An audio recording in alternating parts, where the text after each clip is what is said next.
En el nombre del Padre, del Hijo y del Espíritu Santo. Amén.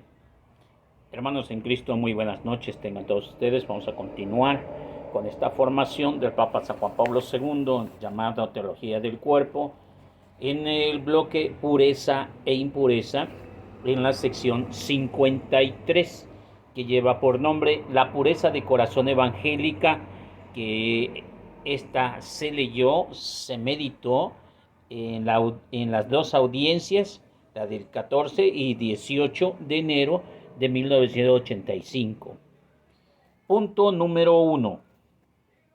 San Pablo escribe en la carta a los Gálatas: vosotros, hermanos, habéis sido llamados a la libertad, pero cuidado con tomar la libertad por pretexto para servir a la carne. Antes, servíos unos a los otros por caridad, porque la ley se resume en este solo precepto: amarás a tu prójimo como a ti mismo. Gálatas capítulo 5, verso 13 y 14. La semana pasada nos hemos detenido a reflexionar sobre estas palabras y, sin embargo, nos volvemos a ocupar de ellas hoy en relación al tema principal que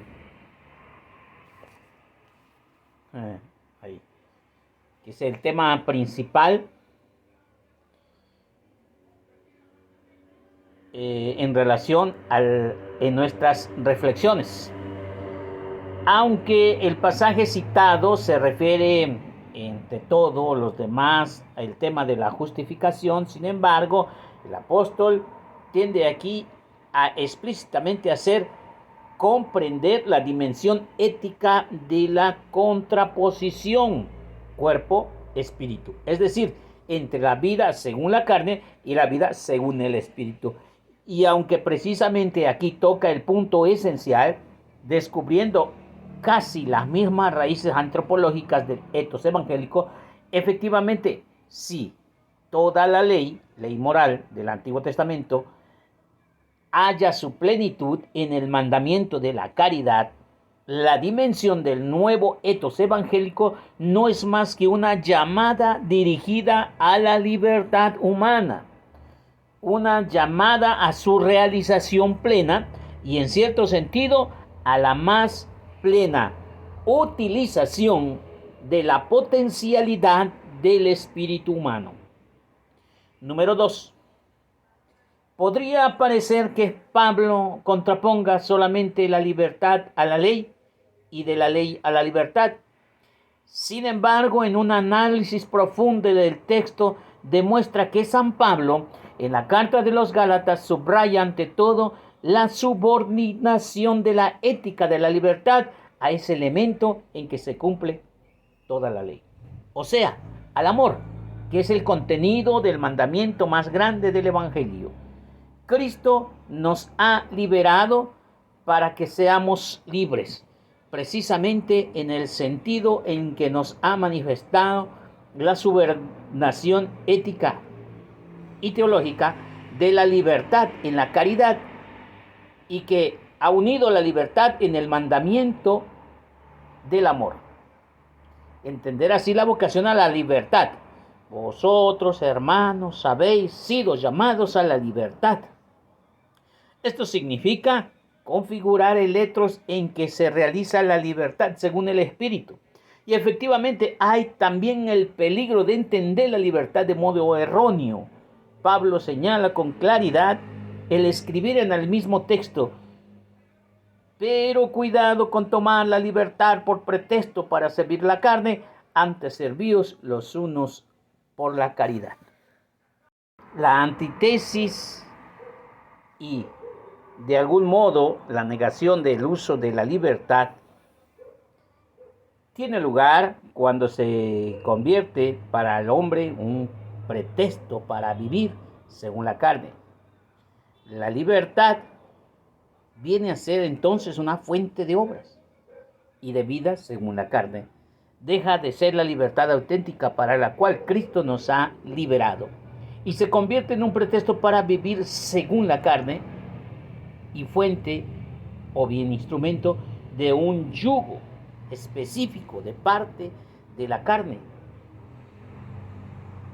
o de la soberbia, de la concupiscencia de los ojos y de la concupiscencia de la carne, quien de este modo vive según la carne, esto es, se sujeta, aunque de modo no del todo consciente, más sin embargo afectivo a la triple concupiscencia, y en el particular la concupiscencia de la carne deja de ser capaz de esa libertad para que Cristo nos ha liberado.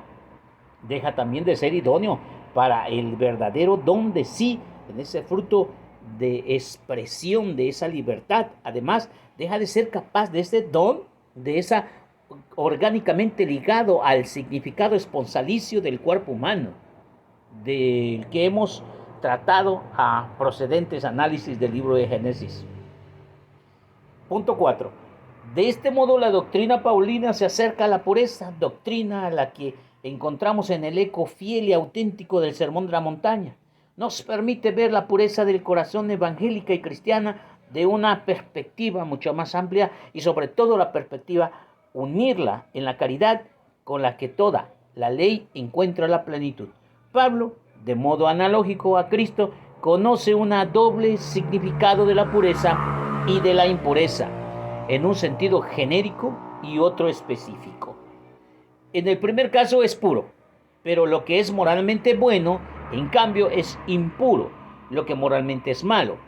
Lo afirman con claridad las palabras de Cristo según el Evangelio de San Mateo, capítulo 15, verso 18-20, citadas anteriormente en los enunciados de San Pablo acerca de las obras de la carne que contraponen al fruto del Espíritu. Encontramos la base de un modo analógico en el fruto del Espíritu para entender el problema. Esta es la obra de la carne. Pablo coloca lo que es moralmente malo, mientras que todo bien moral está unido a la vida, según el Espíritu. Y así, una de las manifestaciones de la vida, según el Espíritu, es el comportamiento conforme a esa virtud, a la que Pablo, en la que la carta de los Gálatas parece definir más bien indirectamente, pero de la que habla de modo más directo a la primera carta a los tesalonicenses. Punto número 5. En los pasajes de la carta a los Gálatas,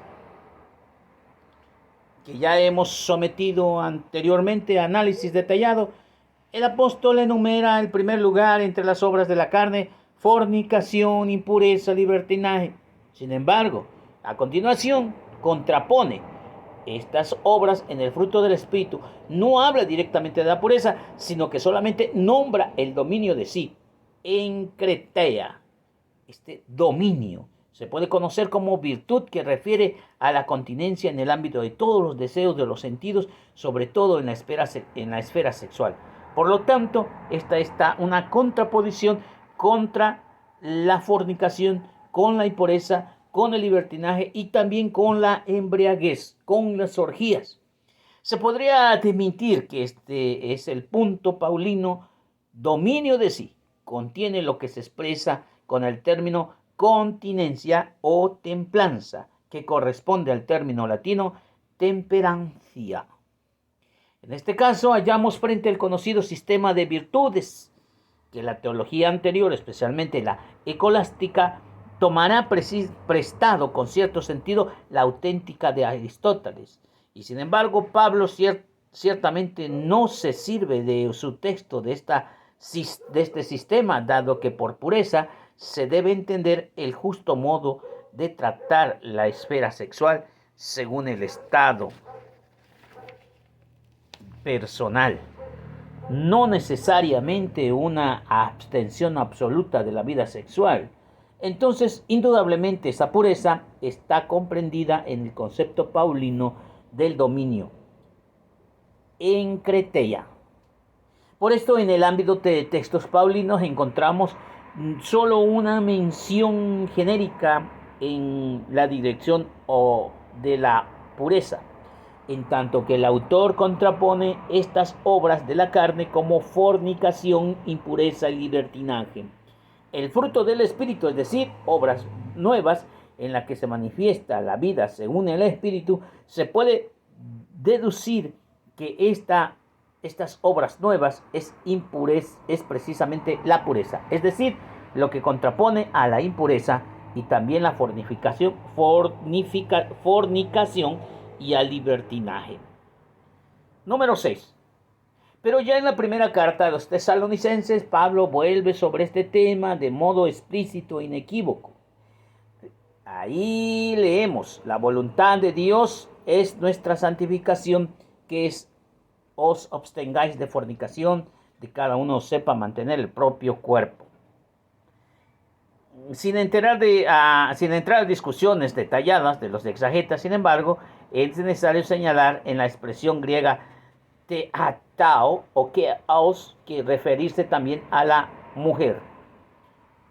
En esa santidad y el honor, como objeto de pasión libidinosa, como gentiles que no conocen a Dios, y desde luego que no nos llamó Dios a la impureza, sino a la santidad. Por tanto, quienes estos preceptos desprecia al hombre, sino a Dios, que es quien dio el Espíritu Santo. Primera de Tesalonicenses, capítulo 4, 7 al 8. Y aunque también es un texto que nos dé que hacer el significado, el significado genérico de la pureza, identificada en este caso como la santificación, en cuanto se nombra la impureza como antítesis de la santificación, sin embargo, todo el contexto indica claramente que la pureza o de la impureza se trata, es algo que constituye lo que Pablo llama impureza, o de que de algún modo la pureza constituye a la santificación del hombre. Y por esto, en reflexiones sucesivas, convendrá volver de nuevo sobre el texto de la primera carta de los tesalonicenses que acabamos de citar. Reflexionamos. El punto o la sección 53, que es la pureza del corazón evangélica. Nos va a hablar San Pablo acerca de la carta a los Gálatas, capítulo 5, verso 13, donde se desprende toda la homilía o la reflexión del Papa San Juan Pablo II, lo que antes hemos leído en 6 puntos. La primera parte es precisamente donde San Pablo contrapone la pureza de la impureza, el cuerpo y el espíritu, y aconseja no dejarse llevar. Y efectivamente aquí encontramos algo en Gálatas 5:13, que toda la ley se resume en el concepto: amarás a tu prójimo como a ti mismo. Y quizá ya estamos dimensionando en otro aspecto con otras cartas, pero sin embargo no estamos pasando del mismo problema. Es decir, San Mateo capítulo 5, verso 27-28, donde dice: no desearás la mujer de tu prójimo, pero ya ahora les digo que el que desea con malos ojos a una mujer, ya cometió pecado con ella en su corazón, ya adulteró en su corazón. Porque ahora el etos evangélico, es decir, la ética o la forma correcta de poner el enunciado evangélico, es tener en cuenta que nosotros estamos llamados a una santidad, que nosotros somos cuerpo y somos espíritu, y que de alguna forma la carta de los Gálatas, capítulo 5, verso 25-27, nos va a hablar de las obras de la carne, y entre ellas la concupiscencia. El punto número 2 de este contenido dice que nos da una libertad, y esa libertad no tiene que ver con el libertinaje. Por eso dice Vosotros, hermanos, habéis sido llamados a la libertad, pero cuidado con tomar la libertad por pretexto para servir a la carne, y antes servíos los unos a los otros por la caridad, porque esa es la ley de los profetas. Ahí se resume la ley de los profetas. Entonces, debemos seguir según el Espíritu. No debemos dejarnos llevar por las obras de la carne. En el punto número 3, hacer mal uso de esa libertad, ese libertinaje. Tengan cuidado porque hay muchas personas que así nos lo empieza a decir. Y sí, se llama libertinaje. Creyendo hacer el bien, hacen el mal. No hagan cosas malas que parezcan buenas, ni cosas buenas que parezcan malas. Céntrense, ¿sí? Sean correctos. Eso es lo que nos quiere decir. Dice, subraya ante todo la subordinación ética de la libertad a ese elemento que se cumple toda la ley. O se hace en el amor, que es el contenido más grande del mandamiento del Evangelio. Cristo nos ha liberado para que seamos libres y para que vivamos una vida en el Espíritu. Cuidado con pretexto para que puedan vivir según la carne. Podemos decir, y ahí va la ética evangélica. Nosotros podemos decir, bueno, yo estoy en la palabra de Dios, yo hago oración, yo predico la palabra de Dios, sí, pero tus comportamientos, ¿cómo están? Tus pensamientos, ¿cómo están? ¿Cómo vives? ¿Cómo está la pureza de tu corazón? Porque de lo que hay en tu corazón es lo que habla la boca. Y es una cachetada de guante blanco para todas aquellas personas que nos dedicamos a anunciar la palabra de Dios.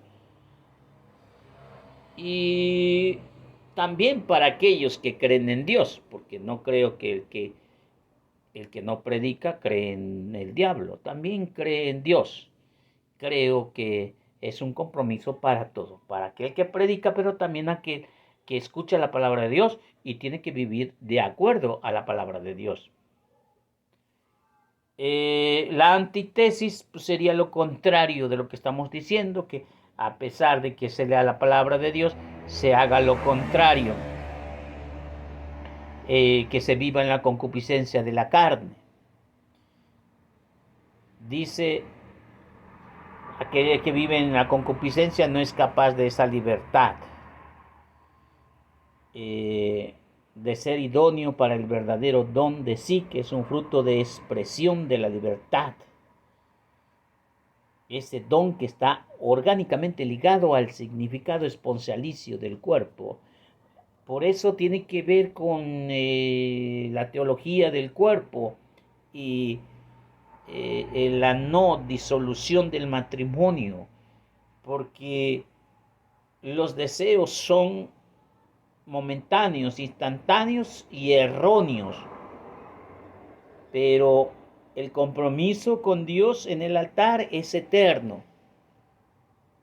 Y el sentido esponsalicio es esa entrega mutua a vivir unidos en el amor de Dios y como matrimonio, desde luego. El punto número 4 dice que aquella persona que se entrega a la concupiscencia, pues no vive la ley ni en plenitud. La pureza e impureza son dos palabras que se contraponen en un sentido genérico y otro específico. Dice, lo que es puro es bueno, lo que es impuro es malo. Directamente, así de fácil, sin tanto problema. El punto número 5 dice que debemos de mantenernos en pureza, sino también en dominio de sí. Y aquí una palabra muy importante, se llama encreteia,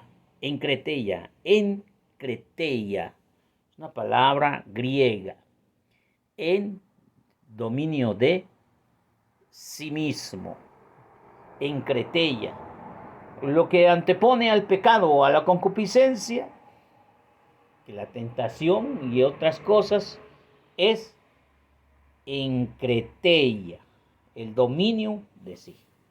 Nadie me va a hacer enojar, nadie me va a quitar la santidad, yo me mantengo firme y por eso tendrá esa contraposición al libertinaje, a las impurezas, a las orgías, a la embriaguez, porque te mantienes con Cristo.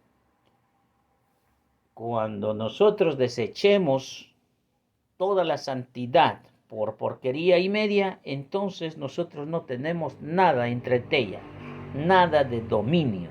Nos dejamos dominar por el pecado mismo.